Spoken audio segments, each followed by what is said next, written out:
आरंभ हो सारी निर्वाचन ताती सरगरम रही निर्वाचन माहौल। ओडिशार 1 नंबर निर्वाचन मंडली बोलाउथुबा पद्मपुर निर्वाचन मंडली रे मध्य निर्वाचन उष्मता वृद्धि पाइबारे लागिछि।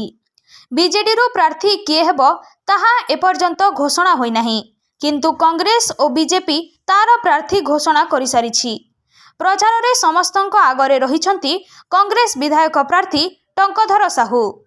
युव कांग्रेस कर्मीगण झारबंद ब्लॉक सभापति मुजाफर हुसैन नेतृत्व में बिलासपुर ग्राम पंचायतर नित्यानंदपुर और काशीपाणी, लाउड़ीधरा ग्राम पंचायतर गौड़माल और शिकारीपाली, डभा ग्राम पंचायतर डभा और पलासदा प्रमुख ग्राम मानकरे कांग्रेस ग्यारंटी कार्ड बंटन करने सह जनसाधारण को कांग्रेस मैनिफेस्टो बाबद में बुझाई।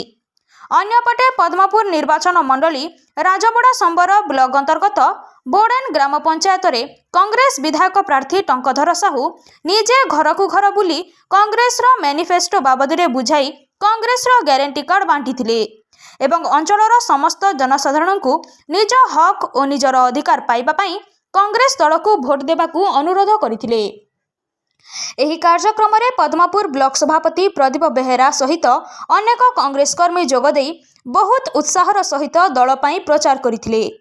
दिन तमाम घरे घरे प्रचार सारी संध्यारे 2टी सभार लोकमानक सह आलोचना करी तांको सबु असुविधा सुनी मु जीतिकी आसिले अंचल रे समस्तंक असुविधार समाधान करिबा पई प्राणपणे चेष्टा करिबी कही जनसाधारण को प्रतिश्रुति देइतिले कांग्रेस विधायक प्रार्थी टंकधर साहू।